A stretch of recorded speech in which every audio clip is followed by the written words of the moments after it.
Concevoir un logo peut paraître simple pour certains, comme incroyablement complexe pour d'autres. On a plein d'exemples de logos différents. Je ferai d'ailleurs peut-être une vidéo pour présenter tous les types de logos qui peuvent exister. Et même s'il ne faut jamais juger un logo uniquement par son esthétique, il faut l'analyser dans son ensemble et dans son contexte.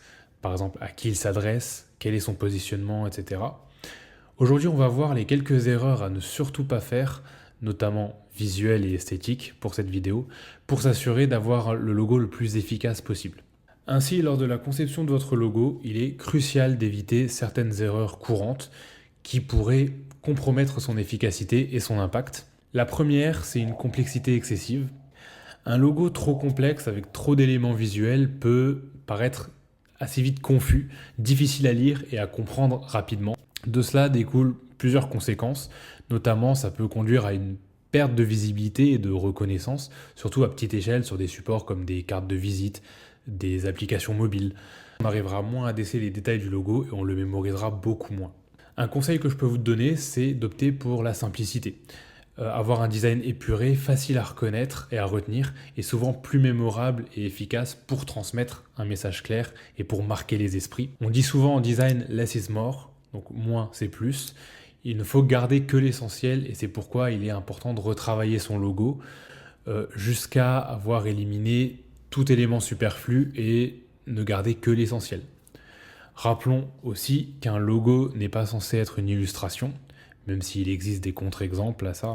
A l'inverse, attention quand même à ne pas aller trop loin dans l'autre sens, c'est-à-dire avoir un logo trop simple qui peut se confondre avec un autre ou qui paraîtrait peu professionnel, cheap, parce qu'il manquerait d'une stratégie d'image de marque forte et percutante.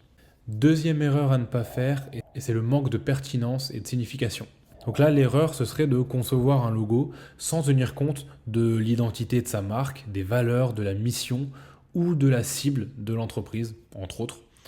Ce qui va avoir pour conséquence un logo qui ne reflète pas correctement l'entreprise, qui peut conduire à une confusion ou à une déconnexion avec le public cible. Et là, on se retrouve à perdre beaucoup d'avantages de ce que peut nous apporter le branding et une identité visuelle stratégique et réfléchie. Pour éviter ça, on va s'assurer que notre logo capture l'essence de notre marque et communique suffisamment bien ses valeurs de manière appropriée. C'est pourquoi nous, en tant que graphistes, avant de se lancer dans la création d'une identité visuelle, on va toujours impliquer les parties prenantes pour comprendre au mieux leurs attentes et leurs perceptions et proposer une identité cohérente avec ce qu'ils veulent refléter. Troisième erreur, le manque d'adaptabilité et de scalabilité. Alors qu'est-ce que ça veut dire? Tout simplement, c'est quand on ne va pas tenir compte de la façon dont le logo apparaîtra sur différents supports et à différentes tailles, et ainsi ne créer qu'un seul logo pour tous les usages qu'il peut avoir. Parmi les conséquences, on va avoir un logo qui perd de sa lisibilité et de sa qualité visuelle lorsqu'il est réduit ou agrandi, et ça peut nuire à la cohérence de la marque et à sa reconnaissance.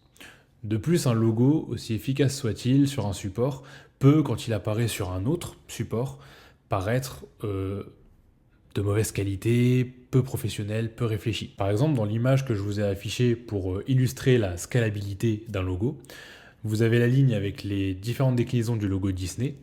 Imaginez le premier logo de Disney avec le château, tous les détails en icône d'application pour Disney+, par exemple. Ça ne fonctionnerait pas. Ce serait illisible, ça ferait un pâté, on verrait pas trop de quoi il s'agit.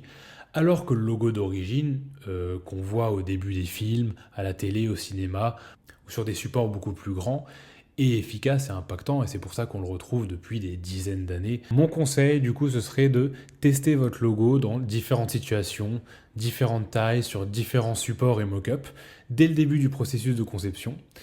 Assurez-vous qu'il conserve sa lisibilité et son impact visuel à toutes les échelles.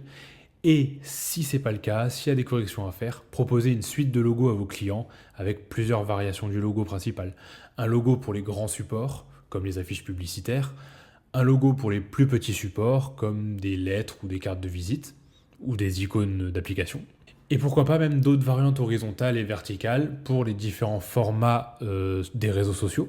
Par exemple, ce soit la photo de profil où on va avoir besoin d'un logo simple et assez petit, une bannière où on va avoir besoin d'un logo plus horizontal, ou dans certains cas où on va avoir besoin d'un logo verticale. Donc voilà, c'était 3 erreurs qu'on peut éviter visuellement sur son logo. Il y en a plein d'autres, hein, mais voilà, je voulais garder la vidéo assez courte. Et potentiellement, si ça vous plaît, ça pourrait être le sujet d'autres vidéos. On pourra continuer un petit peu sur ce sujet. N'hésitez pas à me dire ce que vous en pensez en commentaire. Si j'ai oublié certaines erreurs cruciales à ne pas commettre. Si la vidéo vous a intéressé, je vous invite à mettre un pouce bleu, vous abonner, activer la cloche, hein, le message classique. Voilà, on est au tout début de cette chaîne, alors le moindre petit geste est un soutien immense. Donc je vous remercie pour ça. Et moi je vous dis à bientôt pour une prochaine vidéo. Ciao!